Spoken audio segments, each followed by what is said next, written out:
John Salley, in a recent interview on Vlad TV, stated that he had played Kobe Bryant 40 times one on one and he never lost any of those matches.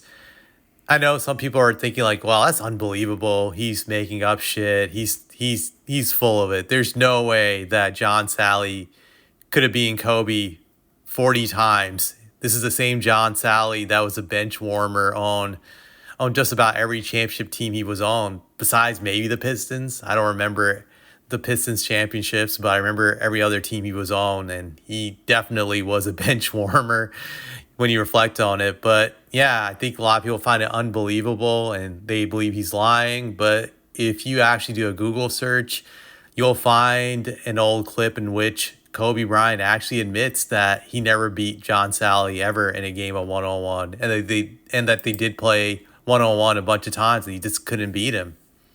So that's confirmation that Sally isn't lying. And for some of you guys will be saying like, Kobe was probably being sarcastic or joking. But if you watch the clip, you can tell Kobe admitted begrudgingly that he's not thrilled to admit it. So that's how you know it's true. Just the way he just admitted it. You could tell he wasn't joking. He was serious. And he gave Sally his credit for beating him a bunch of times in one-on-one. This is not to say that Sally's a better player than Kobe Bryant. That would be asinine to say that. Kobe Bryant was astronomically better than John Salley, easily better than John Salley as a basketball player. There's no argument on that one. But it shows that how when you play a game of one-on-one, it's totally different than playing 5-on-5 basketball.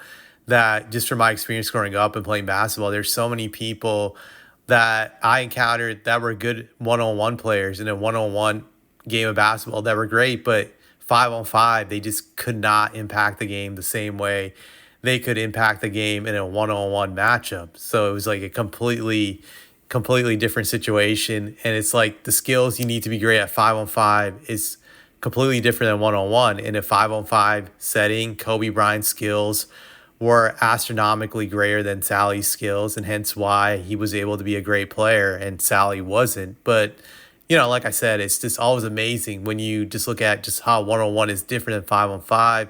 And yeah, one-on-one, the taller player will usually have a huge advantage against you.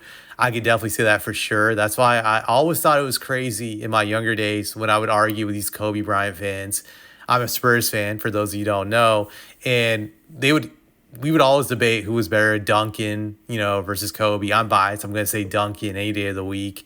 And, obviously they would say Kobe. And some of the crazy arguments I would hear is that Kobe could beat Tim Duncan one-on-one, which I thought was ridiculous back then because I didn't think it was possible. Just from my experience playing one-on-one, if you're playing a taller player who has a great, strong base and can post you up, you're pretty much fucked in a game of one-on-one because they can just keep backing you down every time, just relentlessly, and you're just going to lose. And that was always my argument with the Kobe fans, that Tim would just back his ass down easily without any effort and get either like jump hooks, baby hooks, dunks, bank shots, that it would just be a complete wrap. There would be just no chance of Kobe winning that one-on-one game. I know some people will say like, well, he could use athleticism, but you're forgetting Tim was pretty athletic in his prime, that he could switch very easily. He could block quite a few shots, and he would block Kobe quite a few times. There's actually an interesting one-on-one game you can watch on YouTube from a time where Dr. J and Kareem Abdul-Jabbar played each other one-on-one. They were in their early 40s at that time, out of the league, but still in great shape. And you can even see at that age how much of a difference that height makes in a one-on-one game. I remember Kareem just hitting a ton of hook shots on Dr. J, watching that match, easily getting whatever he wanted, simple hook after hook after hook. And there was just nothing that Dr. J could do about it. Like, he was at Kareem's mercy. And it was funny to see because you could see how frustrated Dr. J was. And Kareem also was able to use his length to bother Dr. J. He blocked quite a few of Dr. J's shots, made it very difficult for Dr. J to score. And you kind of see in that one-on-one matchup, like, yeah, There's a huge gulf when you're playing someone taller than you who's actually skilled and strong, that you're going to be at a huge disadvantage to overcome that in a one-on-one matchup. It's kind of like just even picturing even today, like can you imagine Jokic and Curry playing each other one-on-one?